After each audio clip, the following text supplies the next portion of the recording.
Operation Warp Speed, the program that Donald Trump put in place to give billions of dollars to drug companies to develop the COVID vaccine. The ones who ended up developing it were actually the ones who didn't take federal money from the U.S. government, but whatever.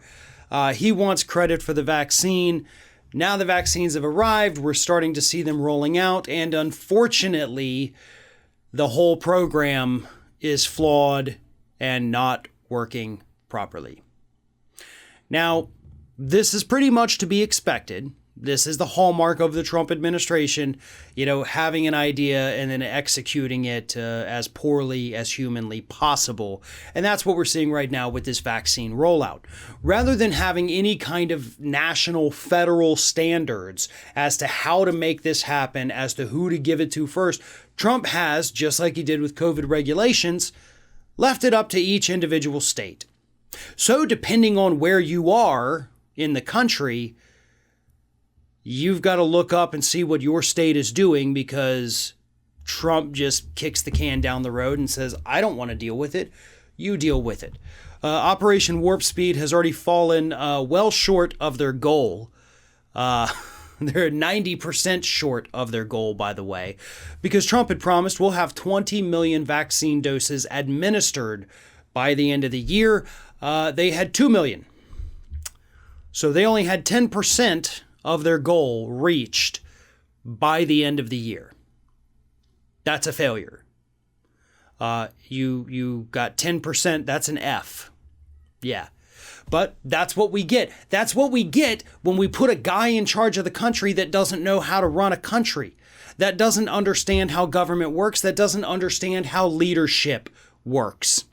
See, in the business world, the owner, the CEO, whoever it is, when you're, running a multi-billion-dollar corporation, you're not involved in every single little aspect of everything that happens. You delegate, you have your managers, you have all those people along the totem pole to keep things running for you, and you just cash your paycheck. When you're running a government, it's not that easy. See, because at the end of the day, it all comes back onto you. You are presented from these cabinet members with information that you have to make the final decision on. In matters of national emergencies, you can't just say, well, I guess you lower managers, you're in charge here, figure it out. I'm going on vacation. I need to play another round of golf this week. That's not how it works. But that is how Trump thinks it works. And that is why having a businessman as president has been an abject failure since day one.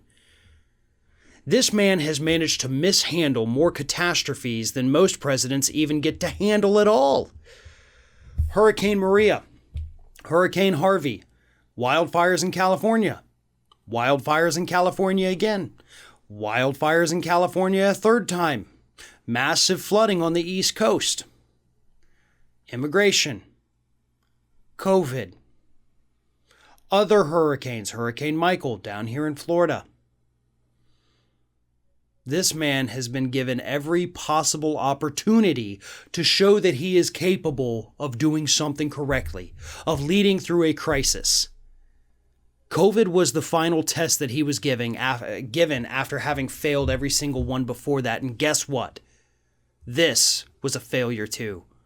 And this was the biggest one so far. If you had to get only one right, COVID, it would have been a good thing to get that one right. But this was the biggest failure of all. And even when we finally get towards the finish line with this vaccine, this idiot can't even manage to do that right.